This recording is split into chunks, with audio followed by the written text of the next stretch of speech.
dadkan la dhaafo waxaan u mahad celinaynaa maadila iskale alle u sugnaatay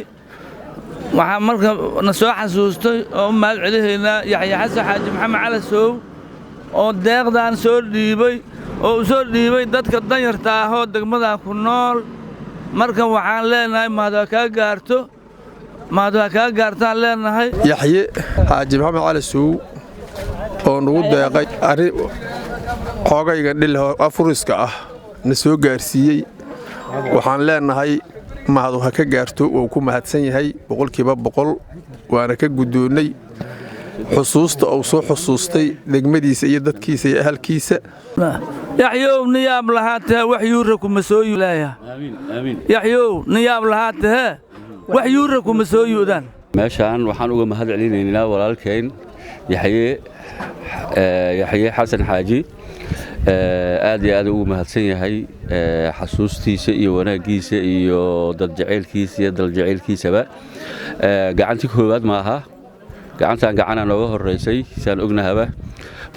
Socdaal Training Company waxaad ka heli kartaa qalabka elektarooniga noocyadiisa kala duwan sida qasaaladaha fariijyada noocyadooda kala duwan dhalooyinka TV-yada guryaha mukaafiyada kuukarada noocyadooda kala duwan iyo sidoo kale haamaha gaaska yar iyo weyn iyo dhammaanba noocyada qalabka elektarooniga ee loo isticmaalo guryaha dhammaan agabyadan kala duwan waxaad ka heli kartaa xarumahooda kala duwan sida xarunta weyn ee ku taala moolka Macallin Biimaalow oo ku yaalo kasoo horjeedka masaajidka Macallin Biimaalow iyo xarumahooda kala duwan ee suuqa Bakaaraha wixii faahfaahin taadeeri ah kala xiriir telefoon lambarada shaashadeeda kaga muuqda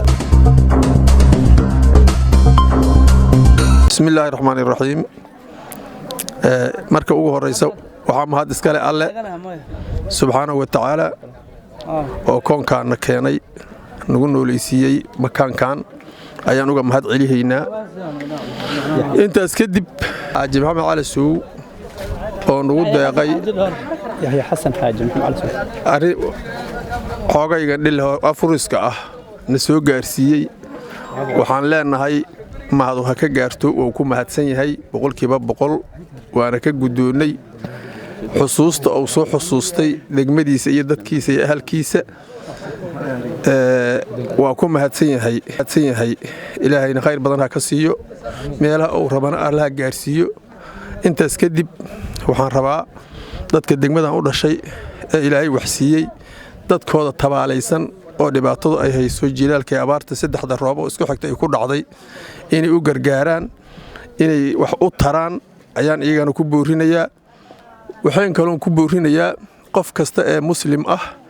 ee qof muslim inay wax u tartar rabto oo xoogay tabaalaysan oo abaartu ay qabatay inay sidaan oo kaleetood ay walaalkood Yaxya sida uu yeelo kale ay yeelaan ama ka sii fiican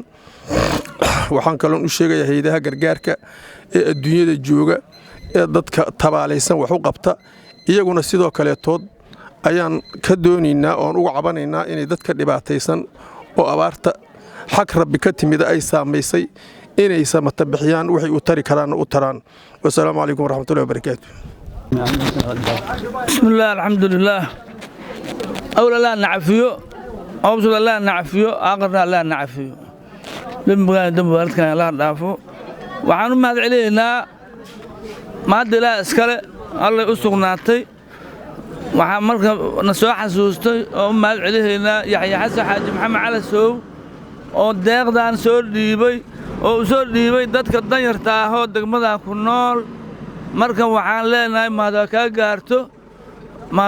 gaartaan leenahay waalidkaagana Allah ka sawaabiyo adduunyo aan qarataan mana Allah kugu siiyo midda ducaa middaas waxaan uga baxaa marka midda Yaxye waxaan leeyahay marka ummadaha kale oo muslimiinta amba mataqaanaa deegaanka u dhashay oo maalka ilaahay siiyo amba hay'adaha localka ee kuwa caalamiga ummadana dawladda ku rooyaa maanta sadaqadu waa ku kacdaa waxa soo sadaqaystaano wax soo xasuustaano abaar baa ku dhacday badar iyo biyana kala ma dhib yaro marka waxaan leenahay ma Yaxya ka baxay ha ka baxaana iyaguna iyo ka sii fiican waana ka baxay الحمد لله رب العالمين إلى ما هذا الكلام أنت نسوق هاي كيني ماشان وحنوجا ما هذا علينا walaalkeen yaxye xasan xaaji aad iyo aad ugu mahadsan yahay xasuustiisa iyo wanaagiisa iyo dad jaceylkiisa iyo dal jaceylkiisaba gacanti koowaad ma aha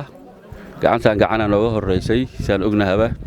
waa ku mahadsan yahay wax walbaba waxa waaye xasuusta iyo wanaaga iyo dadnimada uu lees dheeryahay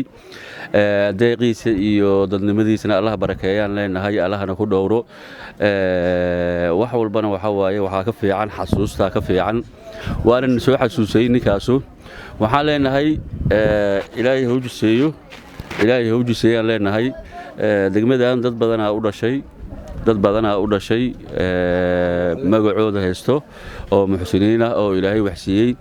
waxaan leenahay hadda ninka ragga waxa waaye maalintii ii sheeg maalinteedii joogtaa maalintii loo baahan yahay maalintan waaye hadda maalintan oo kale inay garabkiisa istaagaan walaalaha kale oo la dhashay ama degmadan u dhashay ama muxsiniinta waxaan leenahay meel walba ay joogaanba maantay dadka iyo duunyadaba degmadan ku dhashay oo ku nool waxa waaye xilli xuna lagu jiraa waxaan u baahanahay hadda qof walba wixii Ilaahay gacanteeda soo geliyo in milaa kuud maayo oo dadkiisana la soo xasuusto degmadiisana soo xasuustaan rajeehayna hadii Ilaahay yiraahdo walaalkeena waxaan leenahay madaxiisa Allah raajiyo Ilaahayna uu soo dhiibo waqti walba waxa waaye wanaagiisu wataa gacanta Ilaahay ayaa weyn walaalkii wax noo soo dhiibaa asna nagu weyn sidoo waxa waaye sidaqada oo maanta na siiyay iyo wax qabadkiisa meeshay ka muuqdaan wanaagiisana waa ka muuqayaa marka Allah barakeeyaan leenahay Allah barakeeyo Allahna uu soo dhiibo walaalaha kalena hada saano kala ka rabnaa insha Allah waan sugaynaa assalamu alaykum wa rahmatullahi wa barakatuh